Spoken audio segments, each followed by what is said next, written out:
Hello again, ganda ka-chika life. Kumusta po kayo mga ka-chika? Heto na naman po tayo para sa ating panibagong showbiz update. For today's video, pag-usapan po natin itong kumakalat na balita or na-publish po ng isang bandera. Ito nga po ay tungkol kay Miss Catherine Bernardo. Pinablish po ito ng bandera April 19, 2025. Ito nga po, Miss Catherine spotted na may sumundo sa BGC. Sumakay nga ba sa luxury van na may plakang 8?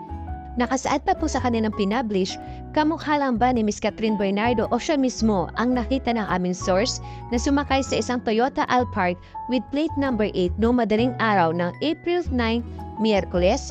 Gustong isipin ng aming source na kamukha lang na aktres ang nakita niyang sumakay sa nasabing luxury MVP minivan na nakaparada sa isang parking lot sa Bonifacio Global City or BGC noong April 9 ng madaling araw. Pero kasi ilang sasakyan lang ang pagitan kung saan din siya nakaparada. May hinihintay kasi ako sa parking lot May nakita akong girl na pamilyar nagmamadaling maglakad. Sinundan ko ng tingin. Si Catherine, pero inisip ko madaling araw na anong meron. Mga past or 3 a.m. yon. Ito po ay kaklarify ko lang po Ito po is pinablish po ng bandera. Na ito po is hindi ko po siya confirm Binibigay ko lang po sa inyo yung detalye na ito magsasabi po ako kung ano po yung opinion ko sa nasabing pinablish po nila. Patuloy po, syempre curious ako, sinandan ko ng tingin. Sumakay nga sa Alphard, may plakang 8. Di ba pag 8 congressman may-ari? Sino congressman kaya yon? Casual na kwento ng aming source. Sabi namin ay wala namang kongresista naliling kay Miss Catherine. At wala ring alam ang publiko na may kaibigan siyang ganyan ang posisyon. Hirit ng aming source, di ba naliling siya kay Mayor Mark Alcala? Bakit naman? Iniisip namin na hindi naman plakang 8 ang ginagamit ng mayor kaya chinek namin ang mga kaanak ng ama ng Lucena City kung isa sa kanila ang representative na nasabing lalawigan pero wala naman sa kalukuyan. Ang mga nakita namin base sa Wikipedia ay pawang former na ibig sabihin ay dating naging representative ng Lucena City. Tulad ng uncle ng ama niyang si Vice Mayor Dondon Alcala na si Ginoong Vicente Alcala at Ginoong Proceso Alcala at kaanak din ni Irene Alcala na anak ni G. Proceso. At hindi naman pwedeng gamitin ang plakang 8 kapag tapos na ang termino bilang congressman. Going back to Miss Catherine ay palaisipan sa aming source kung sino ang nakasakay na nasabing luxury minivan na may plakang 8. Dagdag kwento ng aming source tsaka sa BGC yan. Di ba humiwalay na si Miss Catherine? Sa tirahan nagsarili na siya, may sariling kondo na hindi mo alam? May chismis na may sarili na siyang tirahan, hindi nga lang malinaw kung condominium ito sa BGC ang location. Dahil ang alam ng publiko ay sa Antipolo House, siya umuwi kung saan kasama niya ang magulang niya. Pinagawa ni Kat yung bahay para sa pamilya niya na sabi nga ng mama niya na si Mami Min Bernardo ay doon sila sama-sama at masaya silang lahat. Kahit sikat ang anak niya, walang sikat-sikat kasi nga sa bahay nila ni Mami Min ang reyna. Yan ang sabi niya sa interview niya kay MG Philippi. Napanood mo ba? Kwento ng aming source.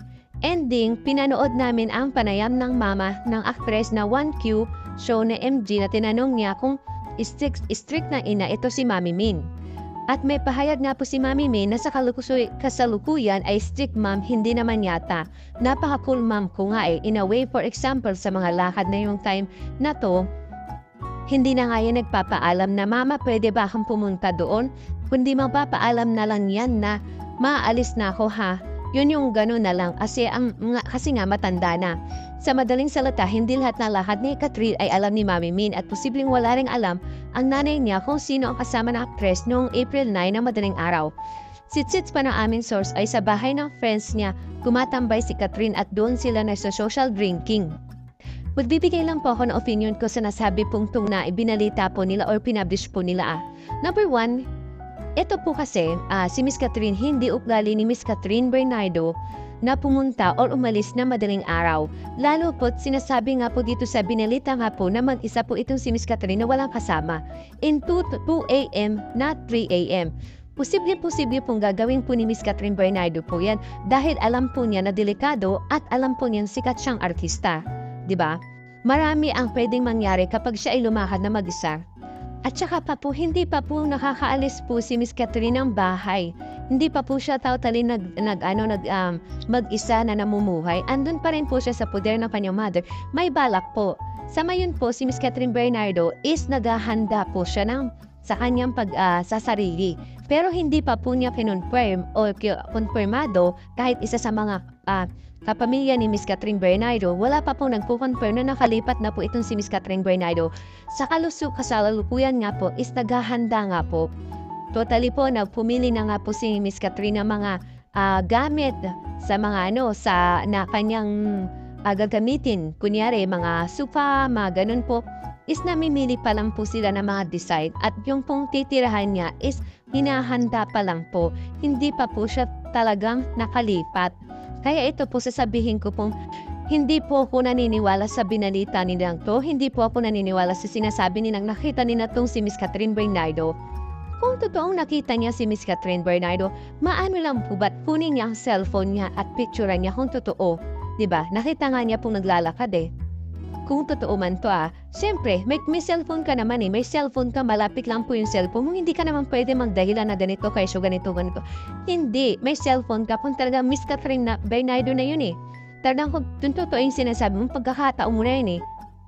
Kaya, alam mo na maraming hindi maniniwala sa'yo na ito sasabihin mo na nakita mo si Miss Catherine Bernardo na 2 a.m. to 3 a.m. na may sumundo na luxury van, di ba? Syempre pagkakata mo na yung kumuha ng pictures or video na patunay na totoo nga yung sinasabi mo. Kasi alam naman po ng publiko na hindi magagawa ni Miss Catherine Bernardo na umalis mag-isa ng madaling araw. Pwede. Kung may kasama siya, mas lalo na ang kanyang magulang. Ito na pong si Mami Min. Hindi papayag nga po itong si Mami Min na mag-isa lang. Itong si Miss Catherine Bernardo sa BGC. BGC mismo na alam niyang marami nakakakilala kay Miss Catherine Bernardo. Kayo po mga chika, naniniwala po ba kayo sa itong balitang to na nakita nga po sa BGC si Miss Catherine Bernardo at time na 2 a.m. not 2 to 3 a.m.?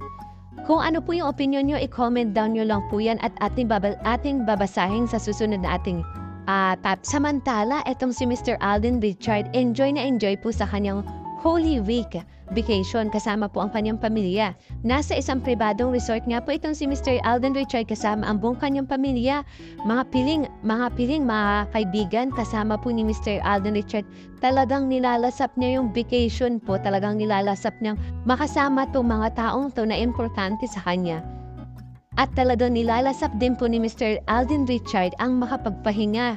Yung isip niya, yung katawan niya, lahat. As in talagang ginrab na po ito ni Mr. Alden Richard yung pagkakataon na to kasi pag dumating yung trabaho ulit, as in talagang bugbog sarado na naman tong si Mr. Alden Richard sa pagtatrabaho.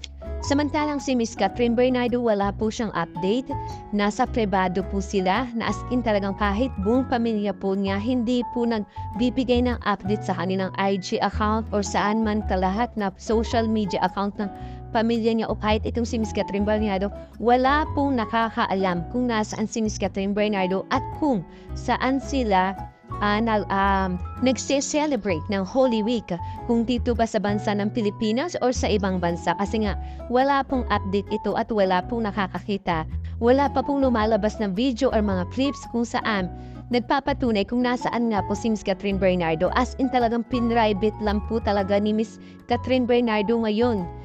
First time po yung Holy Week vacation ni Miss Catherine Bernardo talagang walang update. Wala siyang pinopost kahit isa sa mga kaibigan.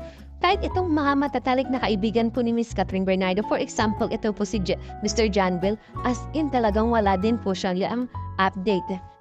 Yung mga iba namang glam team ni Miss Catherine Bernardo is may mga update sa buhay na sa ibang bansa kasama ang kanilang pamilya. Tulad na lang po ito si Kimi Yap at si Miss Bob Yap is magkakasama po sila sa isang lugar dito sa labas po sa ating bansa. Thank you for watching. Kung nagustuhan niyo po ang video ito, subscribe na sa Starlight Showbiz YouTube channel and please don't forget to hit the bell button for our latest updates.